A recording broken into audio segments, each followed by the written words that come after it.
यशोमती मैया के नंद लाला। लल्ला आप सबसे मिलने के लिए तैयार हो रहे हो?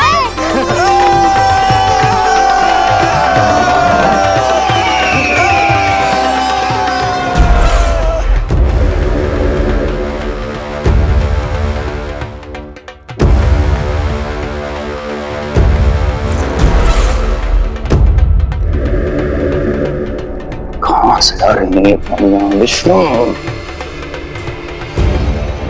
महाराज,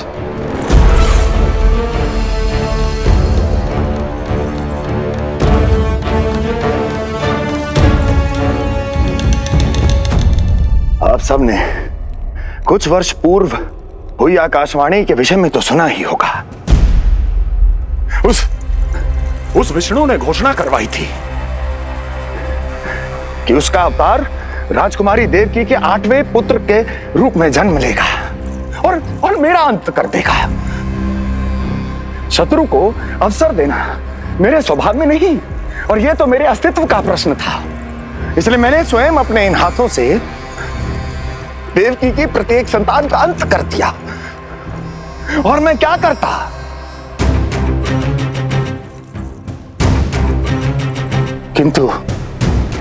किंतु कल रात्रि तू मुझको क्या मारेगा? अपनी आयु संभाल, काल तेरा अवतरित हुआ, रूप है उसका काल।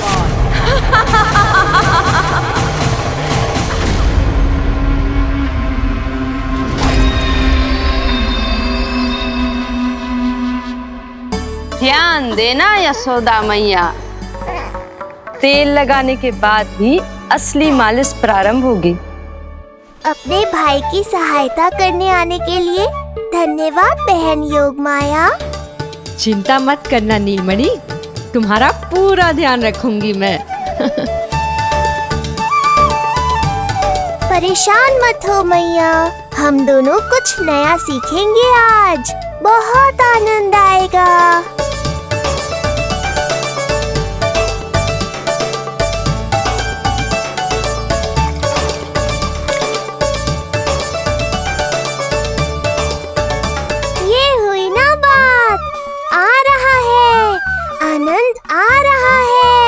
ऐसे ही करती रहो योगमाया। कोमलता से लल्ला के हाथ पैर को ऐसे दबाना होता है। मुझे तो लगा था ये सब आसान होगा। क्या कर रही हो योगमाया? मेरे तन को ऐसे क्यों मरोड़ रही हो? ऐसे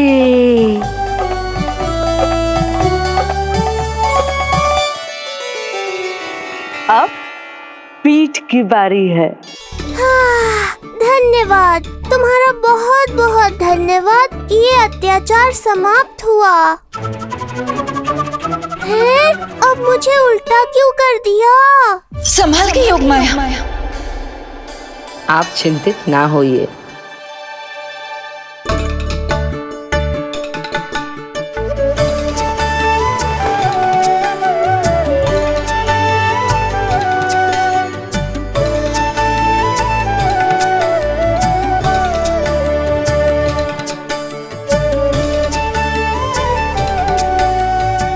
और कुछ बाकी है क्या बहन? रीढ़ का शक्तिशाली होना बहुत आवश्यक होता है।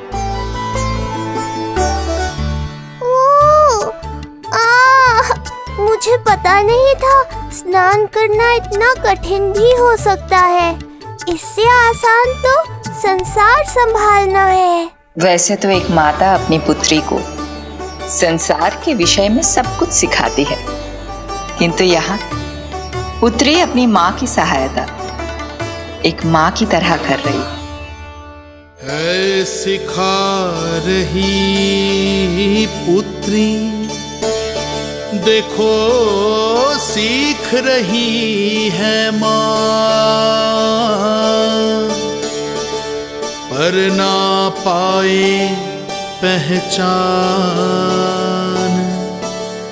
है न्यारी प्रभु लीला। बहन भाई की सेवा करती देखे गोपियां।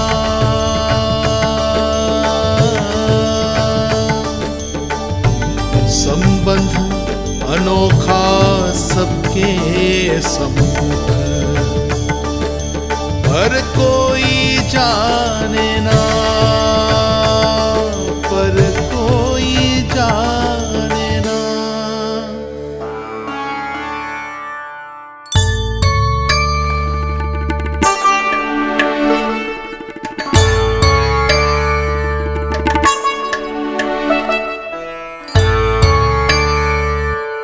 सूर्य देव की किरणें लल्ला पर पड़ने दो मैया।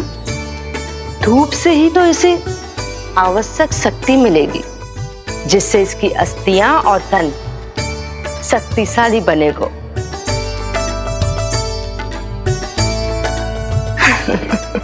मैं तो तुम्हें देखकर प्रसन्न था योग माया।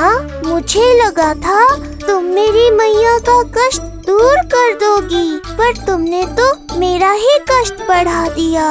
बहन होने का पूरा लाभ उठा रही हो तुम। अब हम इसे हल्दी और बेसन के मिश्रण से नहलाएंगे और संभरानी से सुखाएंगे। अब ये अजीब सी वस्तु क्या है? ये चिपचिपा रही है। किस बात का दंड दे रही हो बहन?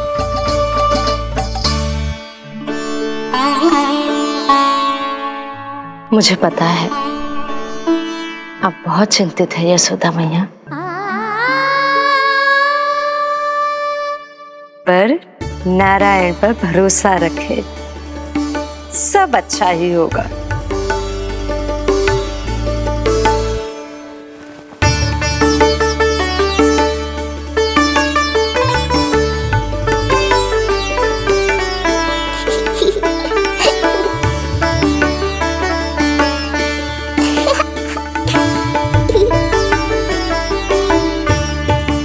अत्यधिक आनंद आ रहा है। इतनी सावधानी के बाद भी वो कपटी विष्णु मुझे धोखा देने में सफल हो गया। दुष्ट है वो, छलिया है, और मुझे पूरा विश्वास है कि वो एक बार फिर छल का प्रयोग करके जीत जाएगा। मार डालेगा वो विष्णु मुझे। आप सभी भली भांति परिचित हैं मुझसे, जानते हैं मेरे स्वभाव को। जब जीवन पर संकट हो तो अभिमान अर्थहीन होता है, जब प्राणों पर आ जाए तो सम्मान, स्वाभिमान सब निरर्थक होता है।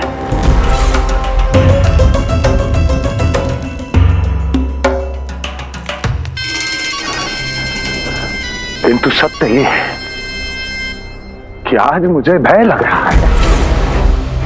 महाराजाधिराज कंस, जिसकी एक हुंकार पे संपूर्ण संसार कांप उठता है, आज उसे भय लग रहा है। ये आप क्या कह रहे हैं महाराज? भय आपके सम्मुख भटक भी नहीं सकता। क्या आपको स्मरण नहीं हम आपके मित्र कैसे बने थे? मैं भौमासुर, ये बकासुर, और वहां बैठे वत्सासुर और वाणासुर। जीवन भर में जो भी हमारे सम्मुख आया, हमें उसे यमराज के पास भेजने में एक क्षण भी नहीं लगा। किंतु फिर वो हुआ जिसकी हमने कल्पना भी नहीं की थी। विश्व विजयी असुरों को आपने सहज ही पराजित कर दिया।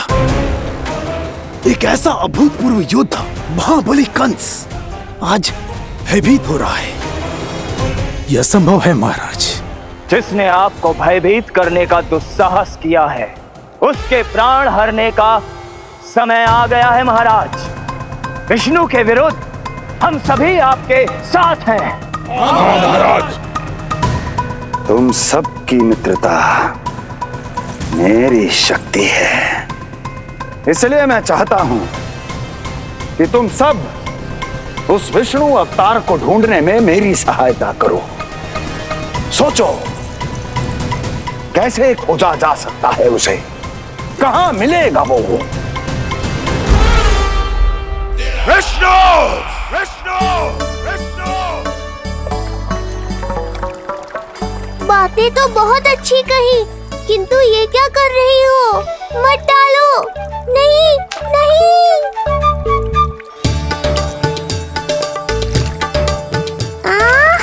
अब आया आनंद। योगमाया, तुम्हारा धन्यवाद। सचमुच ये अत्यंत आनंददायक है। किंतु सत्य कहूँ बहन, मैया की गोद से अति सुखद और कुछ भी नहीं है।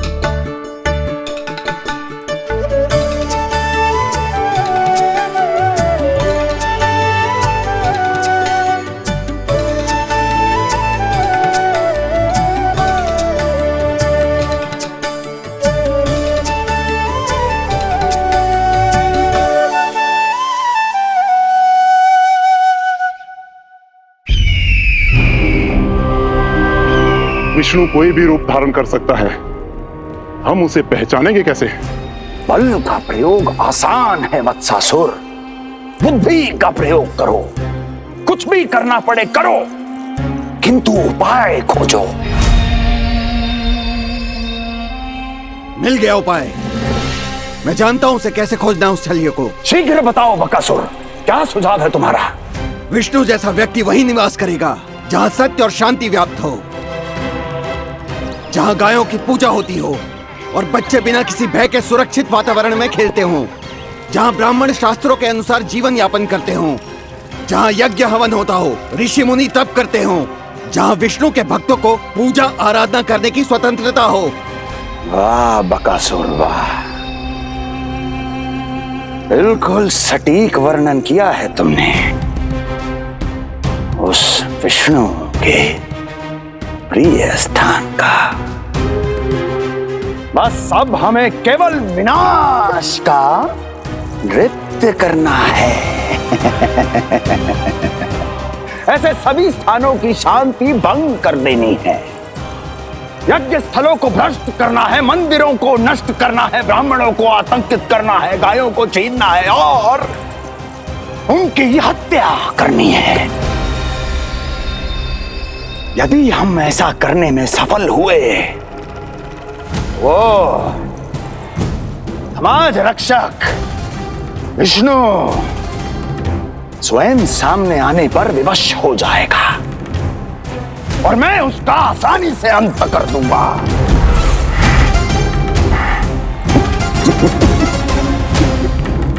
एक नवजात शिशु की हत्या करने में क्या कठिनाई आएगी भला?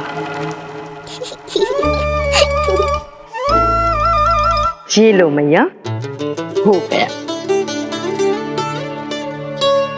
माए, मुझे ये सब सिखाने के लिए, मेरी सहायता करने के लिए आपका बहुत बहुत धन्यवाद। ये तो मेरा कर्तव्य था।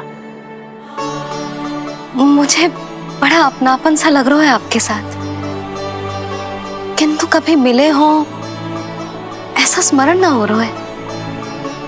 समझ ना आ रहा है संबंध ही क्या है हमारा। मैया पुत्री का संबंध है हमारा।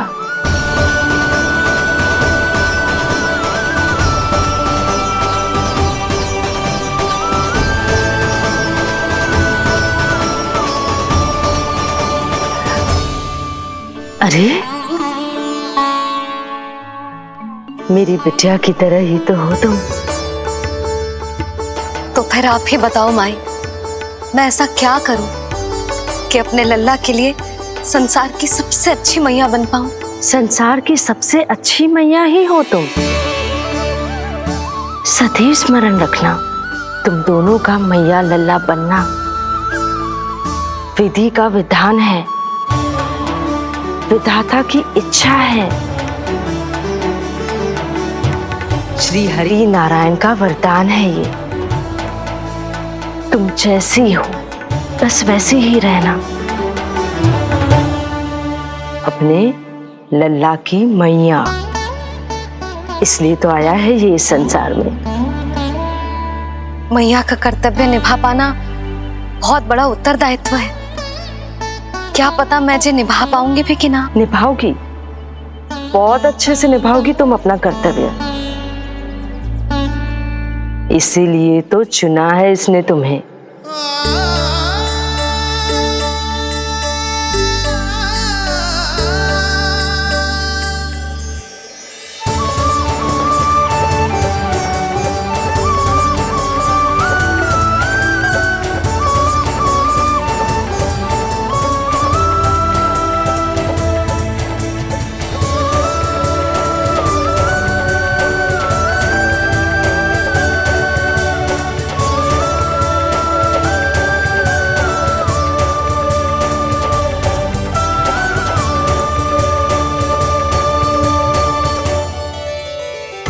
जाओ, कोई जाकर लल्ला के वस्त्र ले आओ।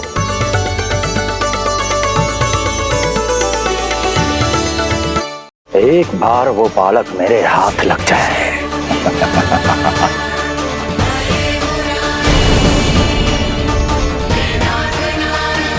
लल्ला का हाथ न छुड़ा पा रही मैं।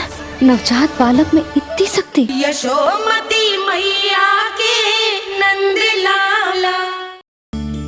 यशोदा, क्षमा करना यशोदा, मेरा पुत्र रोने लग गया था, उसे सुलाकर आई। ये लो मेरे पुत्र के वस्त्र, नीलमणि को पहना दो। पुराने वस्त्र? यशोदा, नवजात शिशु को पुराने वस्त्र ही पहनाने चाहिए। नए वस्त्रों से कोमल त्वचा को रगड़ लग जाती है। बस एक बार इसे वस्त्रों की आदत लग जाए, फिर तुम्हें जैसे वस्त्र अच्छे लगेंगे वैसे पहनाना। जीजी, जिन्होंने लल्ला को नहलायो, मालिश की, वस्त्र भी उन्हें ही पहनाने चाहिए। नहीं माई,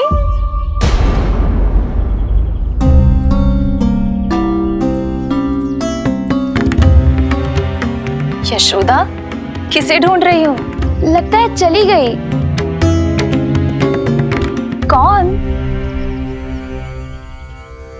अरे जीजी, वही जिन्होंने अभी मेरी सहायता की।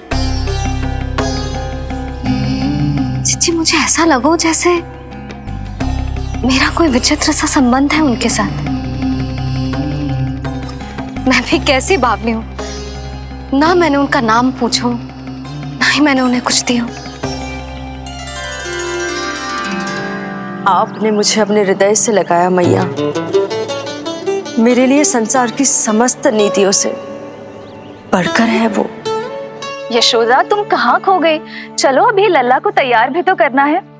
बाहर सारे ग्रामवासी प्रतीक्षा में व्याकुल हो रहे हैं। चलो।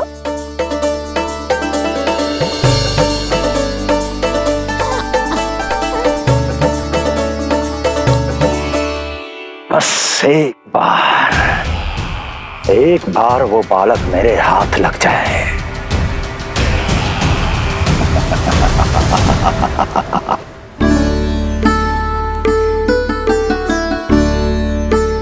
प्रतीत होता है आप कोई नई लीला दिखाने वाले हैं प्रभु।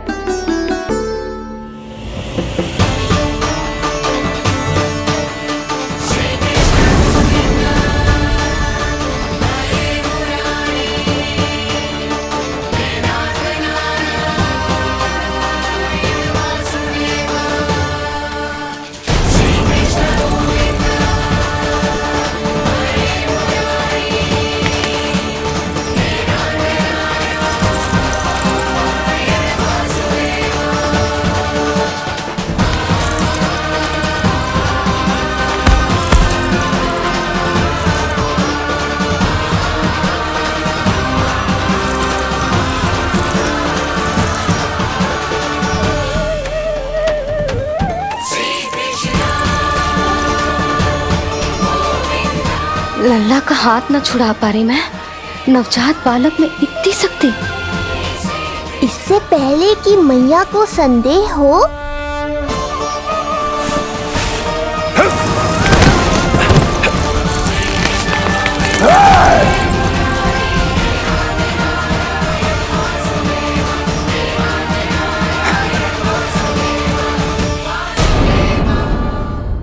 चलो यशोदा, अब शीघ्रता करो, सब बहुत आकुल है। पलक पावड़े बिछाकर इसकी प्रतीक्षा कर रहे हैं।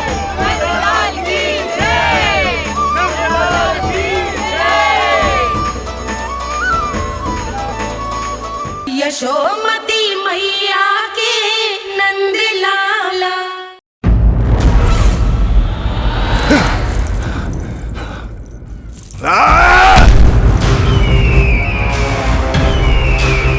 विष्णु विष्णु विष्णु।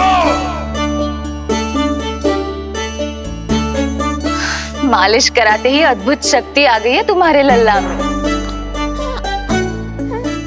चलो यशोदा, आप शीघ्रता करो। पूरा गोकुल इकट्ठा हो गया है इसके दर्शन के लिए। सब बहुत आकुल है, पलक पावड़े बिछाकर इसकी प्रतीक्षा कर रहे हैं।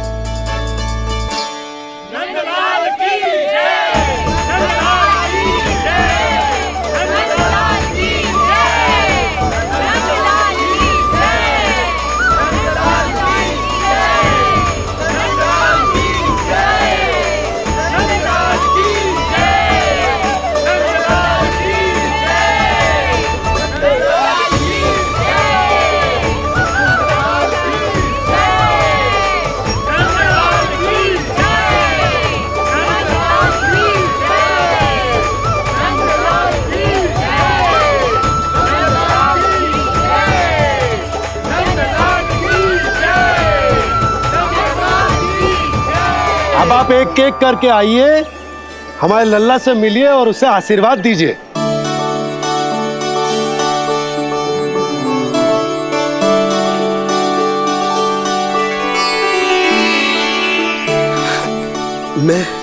मैं प्रथम हूँ।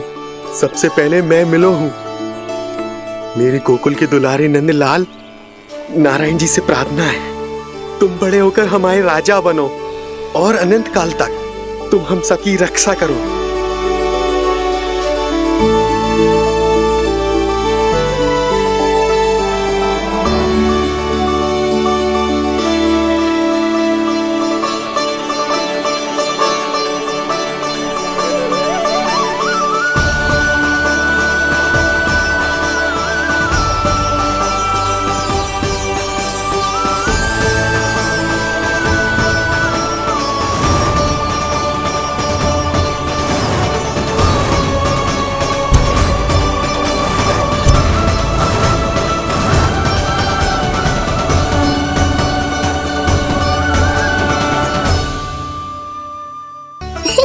ये कोई खेल है क्या? मुझे इसकी पूंछ पकड़नी है। सबला, गौ मैया होने के नाते तुम्हें ध्यान रखना होगा कि अब इसे किसी की भी बुरी दृष्टि कभी ना लगे।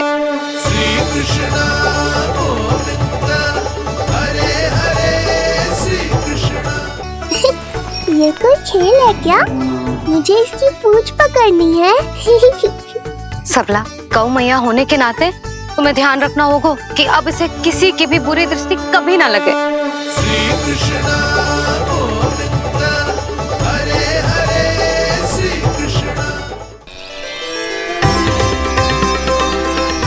लल्ला, आप सबसे मिलने के लिए तैयार हो रहे हो?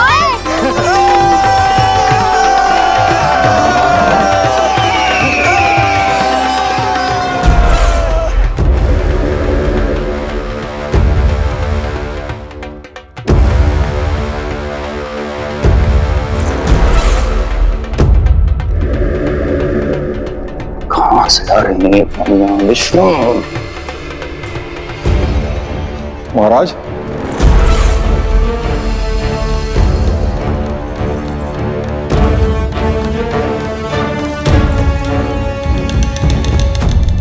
आप सबने कुछ वर्ष पूर्व हुई आकाशवाणी के विषय में तो सुना ही होगा।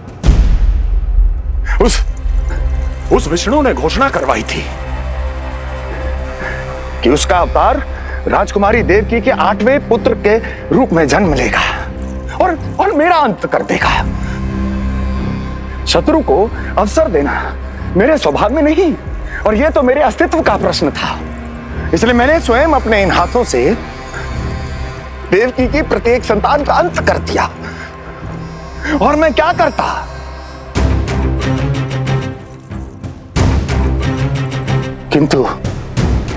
किंतु कल रात्रि तू मुझको क्या मारेगा? अपनी आयु संभाल, काल तेरा अवतरित हुआ, रूप है उसका काल।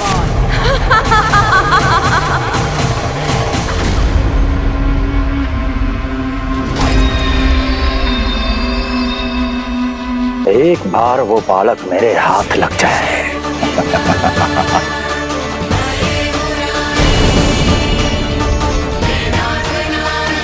लल्ला का हाथ न छुड़ा पा रही मैं।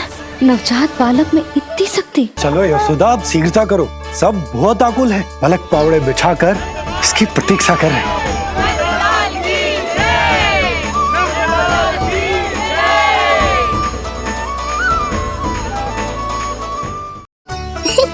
ये कोई खेल है क्या? मुझे इसकी पूंछ पकड़नी है। सबला, गौ मैया होने के नाते तुम्हें ध्यान रखना होगा कि अब इसे किसी की भी बुरी दृष्टि कभी ना लगे। श्री कृष्ण